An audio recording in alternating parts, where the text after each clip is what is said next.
مطلوبة يعني. آخر دولة كان واحد اسمه أمين المهدي. أمين المهدي ده كان عازف عود ممتاز جدا.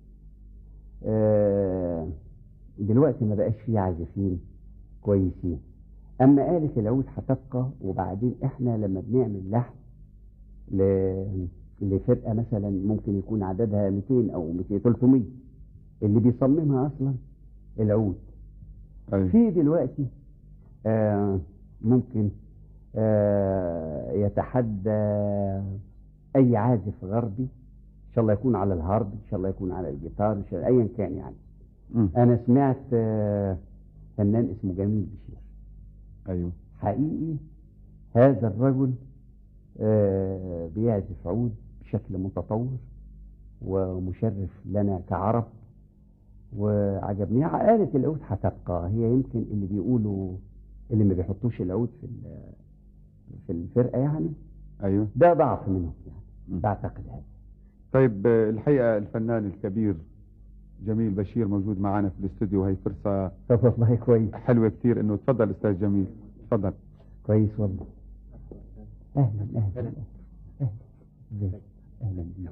اهلا. تفضل. انا يعني فخور بيك جدا. اهلا اهلا. استاذ سيد، شو بتحب الفنان جميل بشير يعزف لك ويعزف لمشاهدي التلفزيون؟ نعم. شو الشيء اللي بتحب يعزف لك يعني؟ الحقيقة أنا بحب أقول إنه الفنان جميل بشير غني عن التعريف يعني، وهو معروف في العالم العربي ويمكن في أوروبا كمان.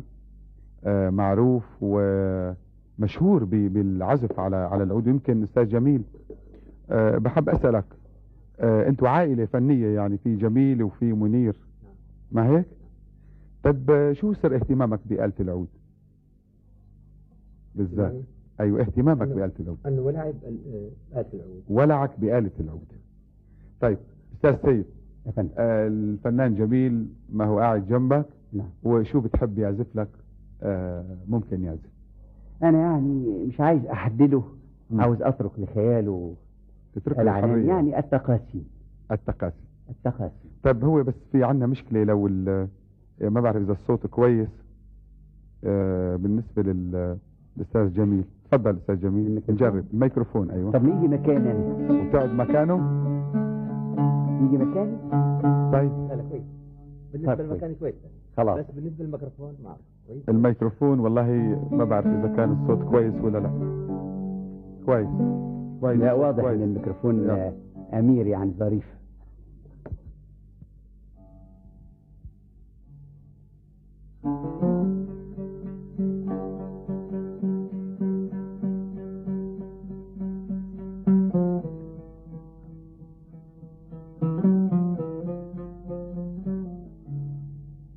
الله الله الله.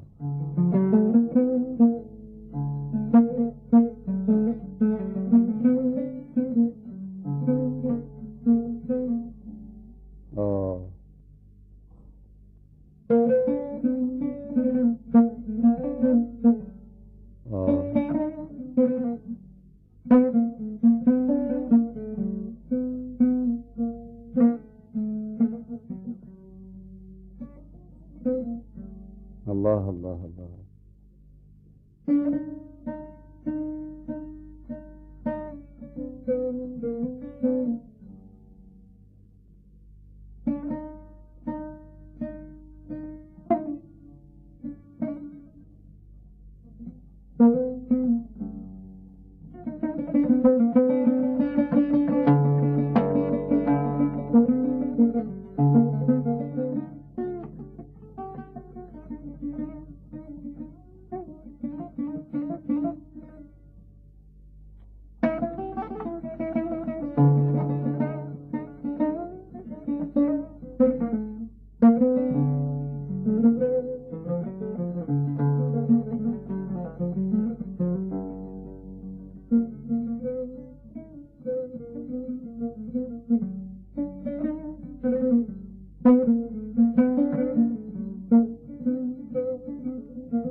الله الله الله.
الله الله الله الله، تروح بينا العراق شوية كده.